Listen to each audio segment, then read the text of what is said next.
దక్షిణాఫ్రికా ఏ జట్టుతో జరగనున్న 4 రోజుల టెస్ట్ సిరీస్ కోసం భారత ఏ జట్టును బీసీసీఐ మంగళవారం ప్రకటించింది.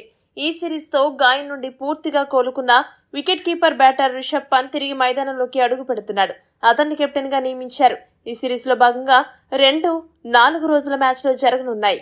మొదటి మ్యాచ్ అక్టోబర్ 30వ తేదీన, రెండో మ్యాచ్ నవంబర్ 6వ తేదీన బెంగళూరులోని బీసీసీఐ సెంటర్ ఆఫ్ ఎక్సలెన్స్ లో జరగనుంది. నవంబర్ 14 నుండి ప్రారంభం కానున్న దక్షిణాఫ్రికాతో జరగబోయే కీలకమైన టెస్ట్ సిరీస్ కు ముందు పంత్ కు మరియు ఇతర టెస్ట్ రెగ్యులర్లకు మ్యాచ్ ప్రాక్టీస్ కోసం ఇది ముఖ్యమైన వేదిక కానుంది. ఇంగ్లాండ్ తో జరిగిన టెస్ట్ సిరీస్ లో పాదానికి ఫ్రాక్చర్ అవడంతో గత కొన్ని నెలలుగా రిషబ్ పంత్ క్రికెట్ కు దూరంగా ఉన్నాడు. ఆసియా కప్, వెస్టిండీస్ తో జరిగిన టెస్ట్ సిరీస్ కు అతను దూరం అయ్యాడు. ఇప్పుడు ఏ జట్టుకు కెప్టెన్ గా అతను తిరిగి రీఎంట్రీ ఇవ్వనున్నాడు. దీనిని బట్టి రాబోయే దక్షిణాఫ్రికా టెస్ట్ సిరీస్ కు అతను అందుబాటులో ఉంటాడని స్పష్టమవుతుంది. ఈ ప్రాక్టీస్ టెస్ట్ సిరీస్ లో మ్యాచ్ ఫిట్నెస్ సాధించి ఫామ్ ను నిరూపించుకోవడానికి పంత్ కు ఇది ఒక చక్కటి అవకాశం. ఈ 2 ప్రాక్టీస్ టెస్ట్ మ్యాచ్ల కోసం స్వల్ప మార్పులతో వేర్వేరు జట్లను ఎంపిక చేశారు. ముందుగా అక్టోబర్ 30వ తేదీ నుండి జరగబోయే మ్యాచ్ విషయానికి వస్తే రిషబ్ పంత్ కెప్టెన్ గా, వికెట్ కీపర్ గా వ్యవహరిస్తాడు. అదనపు కీపర్ గా ఎన్ జగదీశన్ ఎంపికయ్యాడు. సాయి సుదర్శన్ వైస్ కెప్టెన్ గా బాధ్యత తీసుకుంటాడు.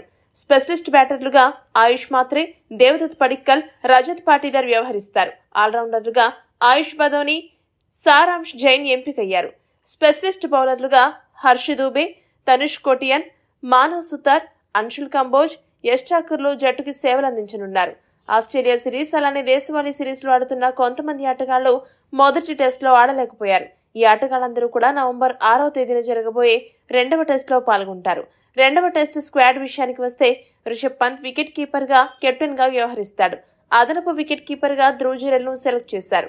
సాయి సుదర్శన్ వైస్ కెప్టెన్ గా బాధ్యత తీసుకుంటాడు. స్పెషలిస్ట్ బ్యాటర్లుగా కేఎల్ రాహుల్, దేవదత్ పడిక్కల్, రుతురాజ్ గైక్వాడ్, అభిమన్యు ఈశ్వరన్ వ్యవహరిస్తారు. స్పెషలిస్ట్ బౌలర్లుగా హర్ష్ దూబే, తనుష్ కోటియన్, మానవ్ సుతార్, ఖలీల్ అహ్మద్, గుర్నూర్ బ్రార్, ప్రసిద్ధ్ కృష్ణ, మొహమ్మద్ సిరాజ్, ఆకాష్ దీప్ స్క్వాడ్ లో చోటు సంపాదించారు. ఈ భారత ఏ స్క్వాడ్ లో చోటు దక్కించుకొని కొంతమంది ప్రముఖ ఆటగాళ్ల విషయానికి వస్తే సీనియర్ పేసర్ మొహమ్మద్ షమీ ఈ జట్టులో లేకపోవడం గమనార్హం. పూర్తి ఫిట్నెస్ సాధించి దేశవాళీ క్రికెట్ లో బాగా ఆడుతున్న షమీను సెలెక్ట్ చేయకపోవడం ఆశ్చర్యాన్ని కలిగించింది. ఇక దేశవాళీ క్రికెట్ లో ముఖ్యంగా రంజీ ట్రోఫీలో అద్భుతమైన ప్రదర్శన కనబరుస్తున్నప్పటికీ సర్ఫరాజ్ ఖాన్ కు ఈసారి కూడా ఏ జట్టులో అవకాశం దక్కలేదు. అతనికి స్థానం దక్కకపోవడంపై కొంతమంది అభిమానులు ప్రశ్నల వర్షం కురిపిస్తున్నారు. అలా ఈ 2 ఆటగాళ్లను ఎంపిక చేయకపోవడం చర్చనీయాంశంగా మారింది. ఈ వీడియో గనక మీకు నచ్చినట్టయితే లైక్, షేర్, కామెంట్ చేయండి. మరిన్ని స్పోర్ట్స్ అప్డేట్స్ కోసం మా ఛానల్ ను సబ్స్క్రైబ్ చేసుకోండి.